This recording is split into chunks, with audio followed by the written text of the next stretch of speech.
Welcome to the 1,000 Nights and One Night. Now, when it was the 633rd night, she said, It hath reached me, O auspicious king, that when the king's daughter Fakir Taj had told Tuman all that had befallen her from the mountain ghoul, and how he had imprisoned her, and would have devoured her but for Gharib, adding, And indeed it behoveth my sire to give him half of his region. Tuman arose and returned to Gharib, and kissed his hands and feet, and thanked him for his good dealing, saying, With thy leave, O my lord, I will return to Isban city, and deliver to our king the good news of his daughter's approach. Go, replied Gharib, and take of him the gift of glad tidings. So Tuman returned with all diligence to Isban near the cities, and entered the palace, kissed the ground before the king, who said to him, What is there of new or bringer of good news? Quoth Tuman, I will not speak thee till thou give me the gift of glad tidings. Quoth the king, Tell me thy glad tidings, and I will content thee. So Tuman said, O king, I bring thee joyful intelligence of the return of Princess Fakir Taj. When Sabir heard his daughter's name, he fell down fainting, and they sprinkled rose water on him till he recovered, and cried to Tuman, Draw near to me, and tell me all the good which hath befallen her. So he came forward, and acquainted him with all that had betided the princess. And Sabor beat hand upon hand, saying, Unhappy thou, O Fakir Taj. And he bade give Tuman 10,000 gold pieces, and conferred on him the government of Isfahan city and its dependencies. Then he cried out to his emir, saying, Mount all of you, and fare we forth to meet the Princess Fakir Taj. And the chief eunuch went in to the queen mother, and told her and all the harem the good news, whereat she rejoiced, and gave him a robe of honor, and 1,000 dinars. Moreover, the people of the city heard this, and decorated the market streets and houses. Then the king and Tuman took horse, and rode till they had sight of Gharib, when Sabor footed it, and made some steps towards Gharib, who also dismounted, and advanced to meet him. And they embraced, and saluted each other, and Sabor bent over Gharib's hands, and kissed it, and thanked him for his favors. They pitched the pavilions in face of each other, and Sabor went in to his daughter, who rose, and embracing him told him all that had befallen her, and how Gharib had rescued her from the clutches of the ghoul of the mountain. Quoth the king, By thy life, O princess of fair ones, I will overwhelm him with gifts. And quoth she, O my papa, make him thy son-in-law, that he may be to thee a force against thy foes, for he is passing valiant. Her father replied, O my daughter, knowest thou that the king Kharid Shah seeketh thee in marriage, and that he hath cast the brocade, and hath given 100,000 dinars in settlement? And he is king of Shiraz and its dependencies, and is lord of empire, and horsemen and footmen. But when the princess heard these words, she said, O my papa, I desire not that whereof thou speakest, and if thou constrain me, then I have no mind to, but I will slay myself. So Sabor left her, and went in to Gharib, who rose to him, and they sat a while together. But the king could not take his fill of looking upon him, and he said in his mind, By Allah, my daughter is excusable if she love this Badwai. Then he called for food, and they ate, and passed the night together. On the morrow they took horse, and rode till they arrived at the city of Isbanir, and entered stirrup to stirrup, and it was for them a great day. Fakir Taj repaired to her palace, and the abiding place of her rank, where her mother and her women received her with cries of joy and loud lulooings. And as for the king Sabor, he sat down on his throne, and seated Gharib on his right hand, whilst the prince and chamberlain, the emirs, wazirs, and naboobs, stood on either hand, and gave him joy of the recovery of his daughter. Said Sabor, Whoso loveth me, let him bestow a robe of honor on Gharib. And there fell dresses of honor on him like drops of rain. Then Gharib abode with the king's guests 10 days, when he would have departed, but Sabor clad him in an honorable robe, and swore him by his faith that he should not march for a whole month. Quoth Gharib, O king, I am plighted to one of the girls of the Arabs, and I desire to go to her. Quoth the king, Whether is the fair, thy betrothed, or Fakir Taj? O king of the age, replied Gharib, what is the slave beside the lord? And Sabir said, Fakir Taj is become thy handmaid, for that thou didst rescue her from the pounces of the ghoul, and she shall have none other husband than thyself. Thereupon Gharib rose and kissed ground, saying, O king of the age, thou art a sovereign, and I am but a poor man, and belike thou wilt ask a heavy dowry. Replied the king, O my son, know that the Kharid Shah, lord of Shiraz, and dependencies thereof, seeketh her in marriage, and hath appointed 100,000 dinars to her dower. But I have chosen thee before all men, that I may make thee the sword of my kingship, and my shield against vengeance. Then he turned to his chief officers and said to them, Bear witness against me, O lords of mine empire, that I marry my daughter Fakir Taj to my son Gharib. And Shahrazad perceived the dawn of the day, and ceased saying her permitted say.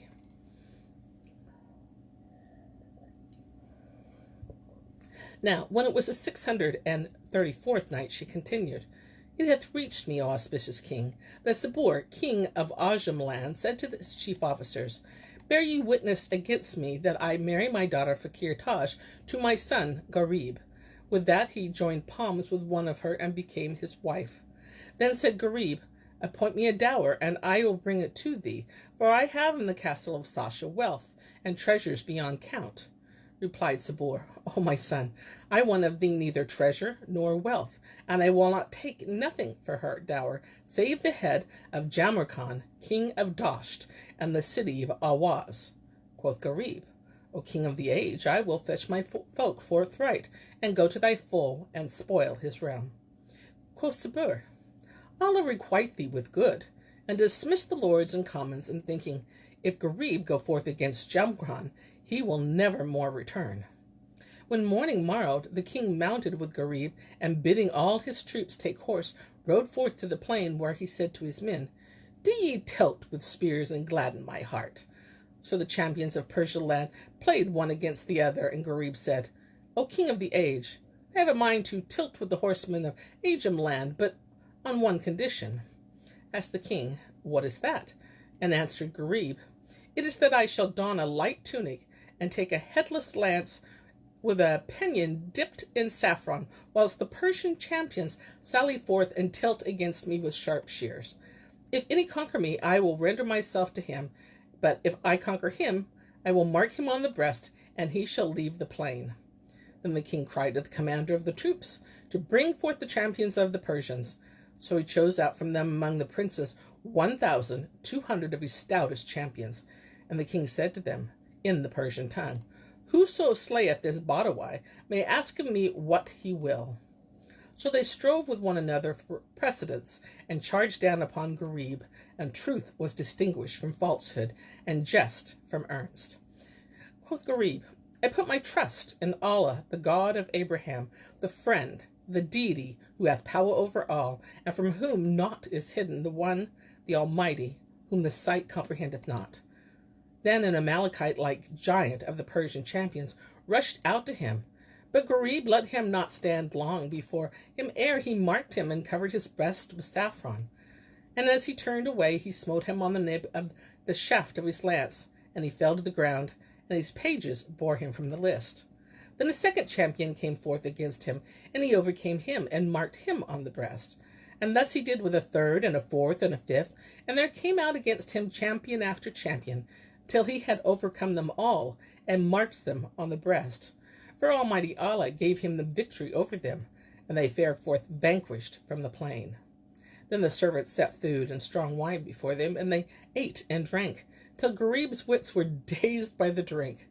By and by, he went out to obey a call of nature, and would have returned but lost his way, and entered the palace of Fakir Taj. When she saw him, her reason fled, and she cried out of her woman, saying, Go forth from me to your own places. So they withdrew, and they rose and kissed Gharib's hand, saying, Welcome to my lord, who delivered me from the ghoul. Indeed, I am thine handmaiden for ever and ever. Then she drew him to her bed, and embraced him, whereupon desire was hot upon him, and he broke her seal, and lay with her till the morning. Meanwhile, the king thought that he had departed, but on the morrow he went in to him, and Sabur rose to him, and made him sit by his side. Then entered the tributary kings, and kissing the ground, stood ranged in rows on the right and left, and fell to talking of Gharib's valor, and saying, Extolled be he who gave him such prowess, albeit he is so young in years. As they were thus engaged, behold, all espied from the palace windows the dust of horses approaching, and the king cried out to his scouts, saying, Woe to you! Go and bring me news of yonder dust. So a cavalier took a horse, and riding off returned after a while, and said, O king, we found under the dust 100 horse belonging to an emir hight Sahim al-Lail. Gharib, hearing these words, cried out, O my lord, that is my brother, whom I sent out on an errand, and I will go forth to meet him. So saying, he mounted and his 100 men of the Banu Qatan, and 1,000 Persians, and rode to meet his brother in great state. But greatness belongeth to God alone. When the two came up with each other, they dismounted and embraced. And Gharib said to Sahim, O my brother, hast thou brought our tribe to the castle of Sasha and the Wadi of Blossoms? O my brother, replied Sahim, when the perfidious dog Mardras heard that thou hast made thee master of the stronghold belonging to the mountain ghoul, he was sore chagrined, and said, Except I march hence, Gharib will come and carry off my daughter Maydiayah without dower. So he took his daughter and his goods, and set out with his tribe for the land of Irak, where he entered the city of Kufa, and put himself under the protection of King Ajib, seeking to give him his daughter to wife. When Gharib heard his brother's story, he well nigh gave up the ghost for rage, and said, By the virtue of the faith of all Islam, the faith of Abraham the friend, and by the Supreme Lord, I will assuredly go to the land of Irak, and fierce war upon him if I ever set on foot. Then they returned to the city, and going into the king, kissed ground before them. He rose to Gharib and saluted Sahim, after which the elder brother told him what had happened, and he put 10 captains at his commandment, under each one's hand 10,000 horses of the doughtiest of the Arabs and the Ajams, who equipped themselves and were ready to depart in 3 days. Then Gharib set out and journeyed till he reached the castle of Sasha, whence the ghoul and his son came forth to meet him, and dismounting kissed his feet in the stirrups.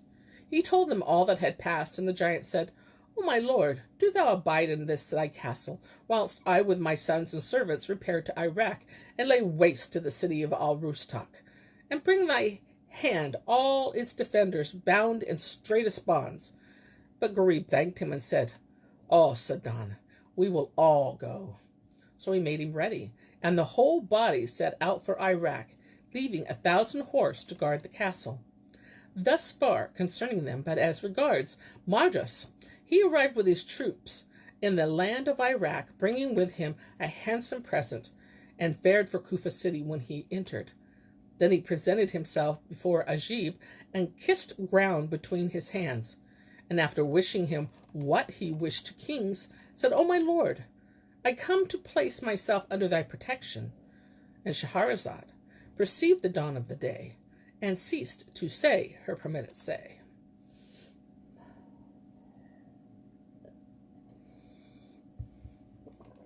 Now, when it was the 635th night, she said, It hath reached me, O auspicious king, that Mardras, coming into the presence of Ajib, said to him, I come to place myself under thy protection. Quoth Ajib, Tell me who hath wronged thee, that I may protect thee against him, though it were Sabur, king of the Persians, and Turkomans, and Damalites. Quoth Mardras, O king of the age, he who hath wronged me is none other than a youth whom I reared at my bosom.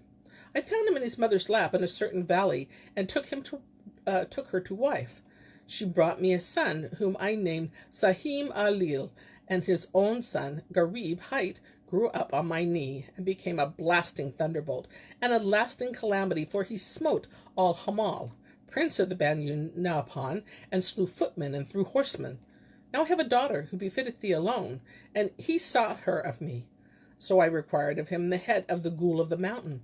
Wherefore he went to him, and after engaging him in single combat, made the master of his man, and took the castle of Sasa bin Shaz bin Sadad bin Ad, wherein are the treasures of the ancients, and the hoards of the moderns.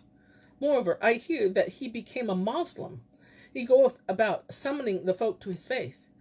He is now gone to bear the princess of Persia, whom he delivered from the Ghul, back to her father, King Sabur, and will not return but with the treasures of the Persians. When Ajib heard the story of Mardras, he changed color to yellow, and was in ill case, and made sure of his own destruction. Then he said, O Mardras, is the youth's mother with thee or with him? And Mardras replied, She is with me in my tents. Quoth Ajib, What is her name? Quoth Mardras. Her name is Nusra. 'Tis very she, replied Ajib, and sent for her in the presence. Now when she came before him, he looked on her, and knew her, and asked her, O accursed, where are the 2 slaves I sent with thee? And she answered, They slew each other on my account. Whereupon Ajib bared his blade, and smote her, and cut her in twain. Then they dragged her away, and cast her out. But trouble and suspicion entered Ajib's heart, and cried, O Mardras, give me thy daughter to wife. He rejoined, She is one of thine handmaidens. I give her to thee to wife, and I am thy slave. Said Ajib, I desire to look upon the son of an adulterous Gharib, that I may destroy him, and cause him taste all manner of torments. Then he bade give Mardras to his daughter's dowry 30,000 dinars, and 100 pieces of silk brocaded and fringed with gold, and 100 pieces of silk-bordered stuffs, and kerchiefs, and golden collars. So he went forth with his mighty fine dowry, and set himself to equip Maydiayah in all diligence. Such was their case. But as regards Gharib, he fared on till he came to Al-Jazra, which is the first town of all Irak, and is all walled and fortified city. And he hard by it called a halt. When the town people saw his army encamped before it, they bolted the gates and manned the walls, and then went to the king of the city, who was called Al-Dama, the brainer. For he used to brain the champions in the open field of fight, and he told him what was come upon them. So he looked forth from the battlements of the palace, and seeing a conquering host, all of them Persians, encamped before the city, said to the citizens, O folk, what do you yonder Ajims want? And then they replied, We know not, but Al-Dama has among his officers a man called Saba al-Kafar, the desert lion, keen of wit, and penetrating as were a flame of fire. So he called him and said to him, Go to this stranger host, and find out who they be and what they want, and return quickly. Accordingly, he sped like the wind to the Persian tents, where a company of Arabs rose up and met him, saying, Who art thou, and what dost thou require? He replied, I am a messenger and envoy from the lord of the city of your chiefs. So they took him and carried him through the lines of tents, pavilions, and standards, till they came to Gharib's Shamya, and told him of the mission. He bade them bring him in, and they did so. Whereupon he kissed ground before Gharib, and wished him honor and lengths of day. Quoth Gharib, What is thine errand? And quoth Saba al-Kafar, I am an envoy from the lord of the city of Al-Jazra, Al-Damai, brother of King Kundamir, lord of the city of Kufa, and the land of Irak. When Gharib heard his father's name, the tears railed from his eyes and rills, and he looked at the messenger and said, What is thy name? And he replied, My name is Saba al-Kafar. Said Gharib, Return to thy lord, and tell him that the commander of this host is called Gharib, son of Kundamir, king of Kufa, whom his son Ajib slew, and he is come to take blood revenge for his sire on Ajib, the perfidious hound. So Saba al-Kafir returned to the city, and in great joy kissed the ground with Al-Dama, said, What is going on there, O Saba al-Kafar? He replied, O my master, the leader of yon host is thy nephew, thy brother's son, and told him all. The king deemed himself in a dream, and asked the messenger, O Saba al-Kafar, is this that what thou tellest me is true? And the desert lion answered, As thy head liveth, it is sooth. Then Al-Damai bade his chief officers take horse forthright, and all rode out to the camp, whence Gharib came forth and met him, and they embraced and saluted each other. After which Gharib carried him to his tents, and they sat down on beds of estate. Al-Damai rejoiced in Gharib, his brother's son, and presently, turning to him, said, I also have yearned to take blood revenge for thy father, but could not avail against the dog thy brother, for that his troops are many, and my troops are few. Replied Gharib, O uncle, here I am. I come to avenge my sire, and blot out his shame, and rid the realm of Ajib. Said Al-Damai, O son of my brother, thou hast two blood wrecks to take, that of thy father and that of thy mother.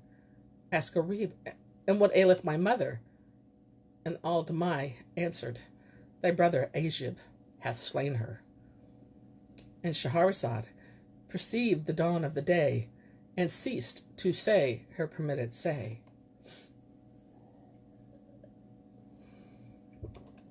Now, when it was the 636th night, she said, It hath reached me, O auspicious king, that when Gharib heard these words of his uncle Al-Damai, verily thy brother Ajib hath slain her. And he asked, What was the cause thereof? And was told of all that had happened, especially how Mardras had married his daughter to Ajib, who was about to go into her. Thereupon Gharib's reason fled from his head, and he swooned away and was nigh upon death. No sooner did he come to himself than he cried out to the troops, saying, To horse! But Al-Damai said to him, O son of my brother, wait till I make ready mine affairs, and mount among my men, and fare with thee at thy stirrup. Replied Gharib, I have no patience to wait. Do thou equip thy troops, and join me at Kufa.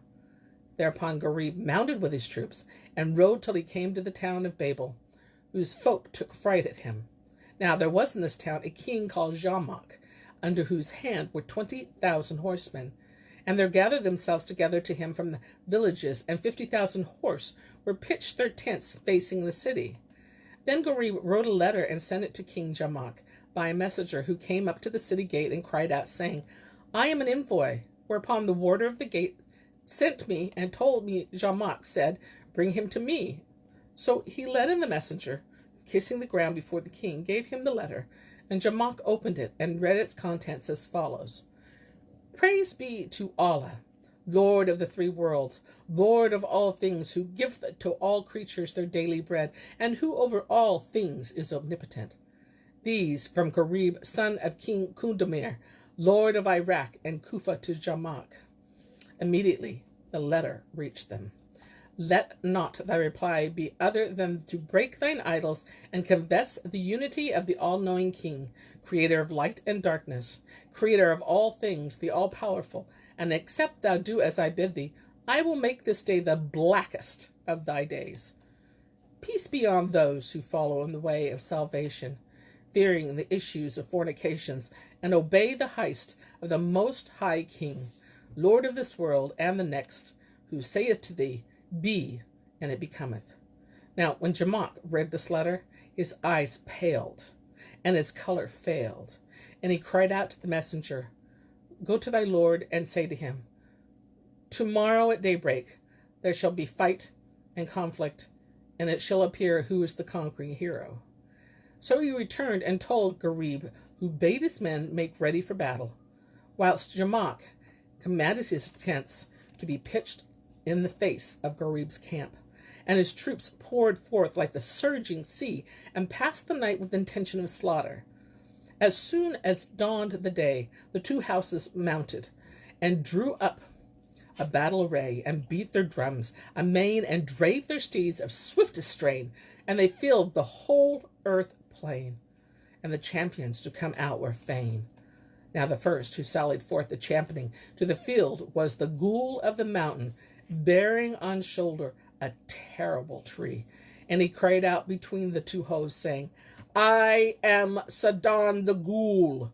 Who is for fighting? Who is for jousting? Let no sluggard come forth to me, nor a weakling. And he called out to his sons, saying, Woe to you! Bring me fuel and fire, for I am hungered. So they cried upon their slaves, who brought firewood, and kindled a fire in the heart of the plain. Then there came out to him a man of the Kafirs, an Amalekite, of the unbelieving Amalekites, bearing on his shoulder a mace like the mast of a ship, and drove at Sadan the ghoul, saying, Woe to thee, O Sadan! When the giant heard this, he waxed furious beyond measure, and raising his tree club, aimed at the infidel a blow that hummed through the air. The Amalekite met the stroke with his mace, but the tree beat down his guard, and descending with its own weight, together with the weight of the mace upon his head, beat in his brain pan, and he fell like a long-stemmed palm tree. Thereupon Sidon cried to his slaves, saying, "Take this fatted calf, and roast him quickly." So they hastened to the skin of the infidel, and roasted him, and brought him to the ghoul, who ate his flesh, and crunched his bones. Now, when the Kafirs saw how Sidon did this with their fellow, their hair and pile stood on end. Their skins quaked, their color changed, their hearts died within them. And they said to one another, "Whoso goeth out against this ghoul, he eateth him, and cracketh his bones, and causeth him to lack the zephyr wind of the world." Wherefore they held their hands, quailing for fear of the ghoul and his sons, and turned to fly, making up for the town. But Gharib cried out to his troops, saying, "Up, and away the runaways." So the Persians and the Arabs drave after the king of Babel and his host, and caused sword to smite them, till they slew of them 20,000 or more. Then the fugitive crowded together in the city gate, and they killed of them such people that they could not avail to shut the gate. So the Arabs and the Persians entered with them, fighting, and Sidon, snatching a mace from one of the slain, wielded it in the enemy face, and gained the city racecourse.